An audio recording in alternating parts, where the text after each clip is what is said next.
Bienvenidos a Guerreros del Mundo. Hoy exploraremos la historia de los piratas berberiscos, los señores del terror del Mediterráneo. Suscríbete ahora para unirte a nuestra comunidad y apoyar este proyecto. Ahora, comencemos. El Mediterráneo, cuna de civilizaciones, también fue escenario de uno de los imperios piratas más duraderos y temidos de la historia. Mientras Europa emergía de la Edad Media y se aventuraba hacia el Renacimiento, en las costas del norte de África surgía una amenaza que aterrorizaría los mares durante más de 3 siglos. Los piratas berberiscos no eran simples bandidos marítimos. Conformaban un poder naval organizado que desafió a los imperios más poderosos de su época. Operando desde las ciudades-estado de Argel, Túnez, Trípoli y Salé, estos corsarios desarrollaron un sistema económico basado en el saqueo, el comercio y especialmente la esclavitud. Su origen se remonta al siglo XVI, tras la reconquista española y la expulsión de los musulmanes de la península ibérica. Muchos navegantes experimentados, conocidos como moriscos, buscaron refugio en el norte de África, trayendo consigo conocimientos navales avanzados y un profundo resentimiento hacia los reinos cristianos. Lo sorprendente es que, contrario a la creencia popular, los berberiscos no eran exclusivamente musulmanes norteafricanos. Entre sus filas había renegados europeos, aventureros de todas las nacionalidades y conversos al Islam que encontraron en la piratería no solo riqueza, sino también una forma de ascenso social imposible en la rígida Europa de la época. Los nombres de Aruj y Kayra de Din Barbarroja resuenan en la historia como los fundadores del poder berberisco. Estos hermanos, hijos de un cipayo otomano y una mujer griega, comenzaron como simples corsarios en el Mediterráneo oriental antes de establecer su base en el norte de África. Aruj, el mayor, ganó fama por su ferocidad y astucia. Sus incursiones contra barcos venecianos y españoles le valieron el apodo de Baba Aruj, que los europeos deformaron a Barbarroja por su característica barba rojiza. En 1516, aprovechando las luchas internas en Argel, Aruj tomó control de la ciudad, estableciendo el primer estado corsario berberisco. La muerte de Aruj en batalla contra los españoles en 1518 no significó el fin de la empresa familiar. Su hermano menor, Kayra de Din, resultó ser un estratega aún más brillante. En un movimiento magistral, ofreció lealtad al sultán otomano Selim, y obteniendo a cambio protección imperial y recursos militares. Esta alianza transformó a los berberiscos de simples piratas a corsarios oficiales del Imperio Otomano. Kayra de Din fue nombrado Beylerbey y más tarde gran almirante de toda la flota otomana, llevando el terror hasta las costas de Italia y España. Lo más fascinante es cómo estos hermanos crearon un sistema económico sostenible. Mientras Aruj era el guerrero que conquistaba territorios, Kayra de Din fue el administrador que desarrolló un modelo basado en el cautiverio y rescate de prisioneros, los impuestos sobre el comercio mediterráneo y la venta de permisos de navegación segura, generando inmensos beneficios que financiaban la expansión de su poder. Las bases de operaciones berberiscas no eran simples guaridas de piratas, sino prósperas ciudades-estado con complejas estructuras sociales y económicas. Argel, la más importante, se transformó bajo el dominio berberisco de un pequeño puerto a una metrópolis de más de 100.000 habitantes en su apogeo. La ciudad contaba con imponentes fortificaciones, mezquitas magníficas, palacios lujosos y los infames baños donde se retenía a los cautivos cristianos. Su puerto, protegido por una innovadora isla artificial conectada a tierra por un espigón, podía albergar hasta 60 galeras corsarias y contaba con arsenales capaces de construir y reparar embarcaciones con tecnología de punta. Túnez, Trípoli y Salé completaban el cuarteto de las grandes ciudades corsarias. Cada una desarrolló su propia especialidad. Argel destacaba en la captura de cautivos europeos, Túnez en el comercio de mercancías robadas, Trípoli en la construcción naval y Salé en las incursiones hacia el Atlántico. La sociedad de estas ciudades estaba estratificada en clases claramente definidas. En la cima estaban los rais o capitanes corsarios, muchos de origen europeo, que amasaban fortunas con las presas capturadas. Los genízaros otomanos formaban la élite militar, mientras que artesanos, comerciantes y esclavos liberados constituían la clase media. En la base social estaban los miles de cautivos cristianos utilizados como remeros en las galeras o como mano de obra en la construcción. Lo que pocos saben es que estas ciudades también fueron centros de una sorprendente diversidad cultural.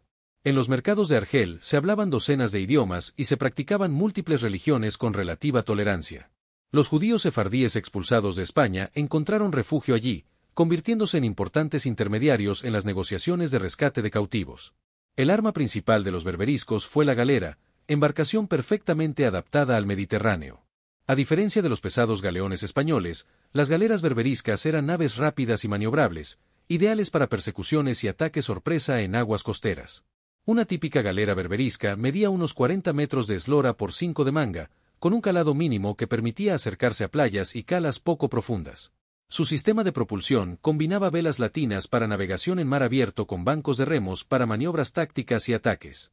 Estos remos eran impulsados por cautivos cristianos encadenados, supervisados por guardianes que no dudaban en usar el látigo para mantener el ritmo. El armamento incluía cañones de pequeño calibre montados en la proa y una plataforma elevada donde arqueros y mosqueteros podían disparar contra objetivos enemigos. Pero la verdadera fuerza berberisca residía en su infantería de abordaje, los temidos Ghazis, guerreros voluntarios que consideraban la lucha contra cristianos como una forma de yihad. Las tácticas berberiscas se basaban en la inteligencia, la sorpresa y la velocidad. Utilizaban una extensa red de espías e informantes en puertos europeos para conocer rutas comerciales y defensas costeras. Preferían atacar al amanecer, emergiendo de la niebla matutina, o utilizando estratagemas como izar banderas falsas para acercarse a sus presas. Un dato poco conocido es que los berberiscos fueron pioneros en la guerra psicológica. Sus barcos estaban pintados con colores brillantes y decorados con cabezas de animales en la proa. Antes del ataque, hacían sonar tambores y trompetas para sembrar el pánico, mientras los Ghazis lanzaban gritos de guerra calculados para paralizar de miedo a sus víctimas. Esta combinación de tecnología naval, tácticas innovadoras y terror psicológico los convirtió en amos indiscutibles del Mediterráneo durante generaciones. El motor económico del imperio berberisco fue, sin duda, el comercio de esclavos cristianos. Durante 3 siglos, más de 1 millón de europeos fueron capturados y vendidos en los mercados de esclavos del norte de África, una cifra que rivaliza con la trata transatlántica pero que ha recibido mucha menos atención histórica. Los cautivos provenían de incursiones costeras en España, Italia, Francia y tan lejos como Inglaterra e Islandia. Pueblos enteros podían desaparecer en una sola noche de razzia berberisca. En 1627, los corsarios llegaron incluso a Reykjavik, capturando a 400 islandeses en lo que se conoció como la Turkiarani o incursión turca. Una vez capturados, los cautivos eran clasificados según su valor potencial. Los nobles, clérigos y mercaderes ricos eran separados para exigir rescates. Los jóvenes robustos se destinaban al remo en las galeras, donde la esperanza de vida rara vez superaba los 5 años. Mujeres y niños acababan en harenes o como sirvientes domésticos. Los artesanos cualificados recibían mejor trato, pues sus habilidades eran valiosas. Se desarrolló toda una industria alrededor del rescate de cautivos. Órdenes religiosas como los trinitarios y mercedarios recaudaban fondos en Europa para comprar la libertad de los cristianos. Estas negociaciones podían durar años, durante los cuales los cautivos sobrevivían en condiciones terribles, hacinados en los llamados baños o mazmorras, sufriendo enfermedades, malnutrición y trabajos forzados. Lo que pocos relatos mencionan es la complejidad social que surgió de este sistema.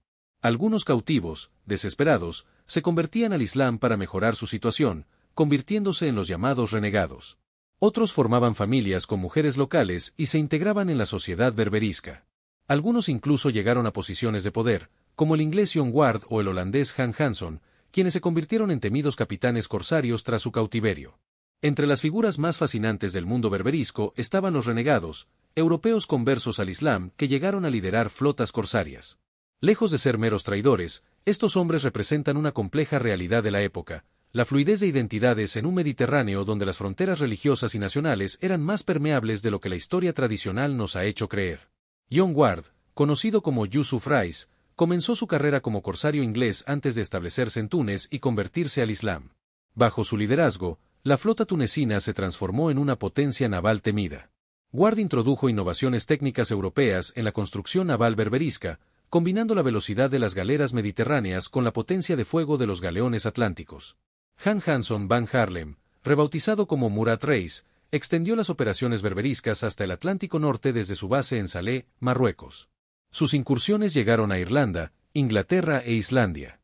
Curiosamente, su hijo dirigió una colonia islámica en la República de Salé, un estado corsario independiente que estableció relaciones diplomáticas formales con potencias europeas. Simen Danseker, el Diablo de Danzig, un corsario alemán convertido, fue responsable de capturar más de 40 barcos en 3 años antes de aceptar un perdón español y traicionar a sus antiguos camaradas berberiscos, proporcionando información vital para ataques cristianos contra Túnez. Lo más sorprendente de estos renegados era su capacidad para navegar entre mundos. Muchos mantenían contactos en Europa, hablaban múltiples idiomas y entendían tanto las culturas cristianas como las islámicas. Esta dualidad les permitía ser diplomáticos efectivos en tiempos de paz y formidables adversarios en tiempos de guerra.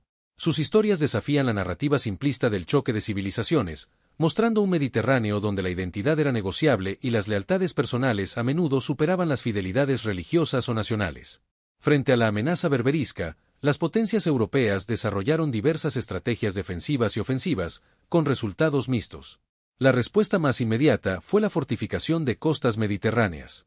Desde Valencia hasta Sicilia, se construyeron miles de torres vigía conectadas por sistemas de señales que podían alertar de la presencia corsaria en cuestión de horas. España, bajo Felipe II, emprendió ambiciosas campañas militares para neutralizar las bases berberiscas. La más famosa fue la expedición de 1541 liderada por Carlos V en persona contra Argel, que terminó en desastre cuando una tormenta destruyó gran parte de la flota imperial. La batalla de Lepanto en 1571, aunque celebrada como una gran victoria cristiana, apenas afectó el poder berberisco, que se recuperó rápidamente. Las órdenes militares y religiosas jugaron un papel crucial. Los caballeros de Malta, establecidos en su isla fortaleza, representaban una espina constante en el costado berberisco, interceptando naves corsarias y rescatando cautivos. Los trinitarios y mercedarios desarrollaron complejas redes financieras y diplomáticas para la redención de cautivos, recaudando enormes sumas en Europa para comprar la libertad de cristianos esclavizados. Una respuesta poco conocida fue el desarrollo del corso cristiano como contrapeso. Ciudades como Malta, Livorno y Segna autorizaban a sus propios corsarios para atacar embarcaciones musulmanas, creando un sistema de piratería legalizada similar al berberisco. Estos corsarios cristianos capturaban musulmanes que eran vendidos como esclavos o intercambiados por cautivos cristianos. Quizás lo más sorprendente fue el desarrollo de relaciones diplomáticas y comerciales paralelas a la guerra corsaria. Mientras España mantenía una postura de confrontación total, naciones como Francia, Inglaterra y Holanda establecieron tratados con las regencias berberiscas, obteniendo privilegios comerciales a cambio de pagos anuales. Esta dicotomía entre guerra santa y pragmatismo comercial caracterizó las relaciones mediterráneas durante siglos, creando un complejo ecosistema donde el conflicto y el comercio coexistían. El siglo XVII marcó la edad dorada de la piratería berberisca. Con el Imperio Otomano concentrado en sus fronteras terrestres, las regencias norteafricanas ganaron autonomía, convirtiéndose en estados corsarios semi-independientes que negociaban directamente con potencias europeas.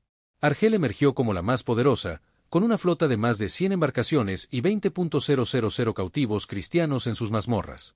Sus corsarios operaban desde las Canarias hasta el Mar del Norte, desafiando incluso a las emergentes potencias atlánticas. La vida en Argel durante este periodo reflejaba su riqueza y poder. La ciudad atraía aventureros de todo el Mediterráneo. Los rais berberiscos construyeron palacios suntuosos, financiaron mezquitas y fuentes públicas. El comercio florecía, con mercaderes de todas las naciones compitiendo por acceso a los mercados norteafricanos, a pesar del constante peligro de la piratería.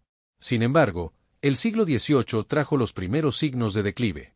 Los avances en tecnología naval europea, especialmente la transición de galeras a barcos de vela de guerra con potente artillería, comenzaron a inclinar la balanza. Los navíos de línea ingleses y franceses podían enfrentarse a múltiples galeras berberiscas y salir victoriosos. La introducción de convoys fuertemente armados también redujo la efectividad de los ataques corsarios.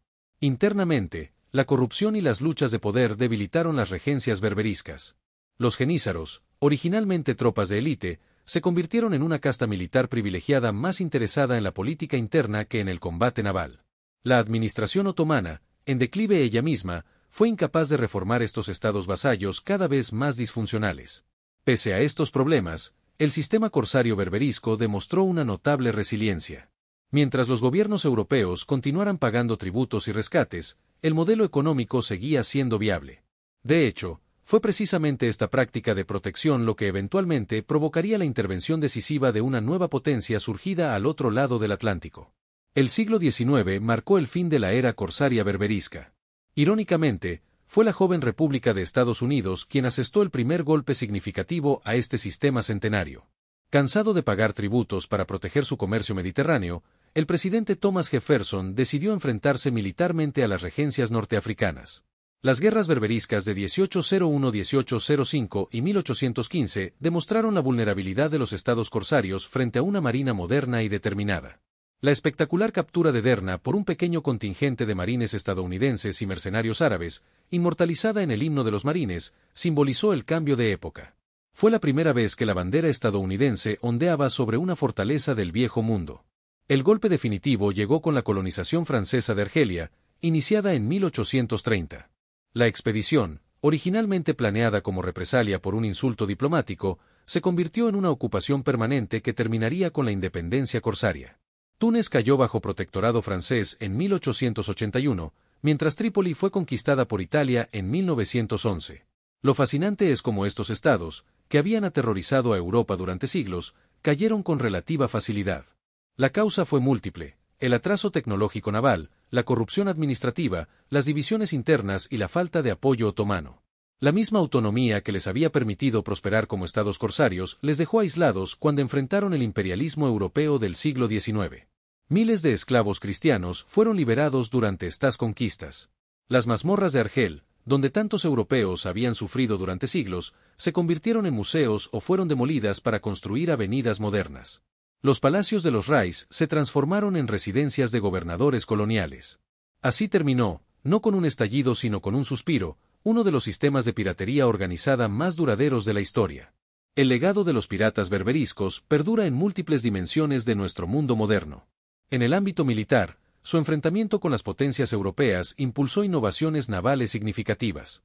Las marinas nacionales de España, Francia e Inglaterra se desarrollaron en gran parte como respuesta a la amenaza corsaria. Culturalmente, las historias de cautiverio cristiano en Berbería generaron un género literario propio. Desde el Quijote de Cervantes, quien fue cautivo en Argel durante 5 años, hasta las novelas populares del siglo XIX, estas narrativas moldearon la percepción occidental del mundo islámico. Desafortunadamente, muchos estereotipos negativos sobre el Islam tienen sus raíces en estas experiencias históricas. Arquitectónicamente, el sistema defensivo desarrollado contra los berberiscos aún define los paisajes costeros mediterráneos. Las torres vigía, murallas y fortificaciones construidas para protegerse de razzias corsarias son hoy atracciones turísticas en España, Italia y las islas mediterráneas. Demográficamente, el impacto fue profundo. Algunos historiadores estiman que entre 1500 y 1800, hasta 1 millón de europeos fueron esclavizados en el norte de África. Simultáneamente, miles de renegados europeos y sus descendientes se integraron en las sociedades norteafricanas, creando linajes que perduran hasta hoy. Geopolíticamente, la intervención estadounidense contra los berberiscos estableció un precedente para la política exterior americana. La Operación Libertad Duradera en Afganistán en 2001 utilizó el mismo sable mameluco que el teniente Presley O'Bannon había llevado en Derna, simbolizando la continuidad histórica en la proyección de poder militar estadounidense. Quizás el legado más relevante sea la compleja relación entre Occidente y el mundo islámico. Los estados berberiscos representaron la primera experiencia prolongada de Europa con un poder islámico que no podía ser simplemente derrotado o ignorado. Esta historia de conflicto, negociación, comercio y asimilación cultural ofrece lecciones valiosas para nuestro propio tiempo, donde las relaciones entre estas civilizaciones siguen siendo un tema central en la política global. Suscríbete ahora, hazte miembro, activa las notificaciones, comparte este video con tus amigos y deja un comentario para que podamos comparar nuestros conocimientos y fuentes. Gracias por seguir nuestro canal. Hasta nuestro próximo viaje estratégico, aquí en Guerreros del Mundo.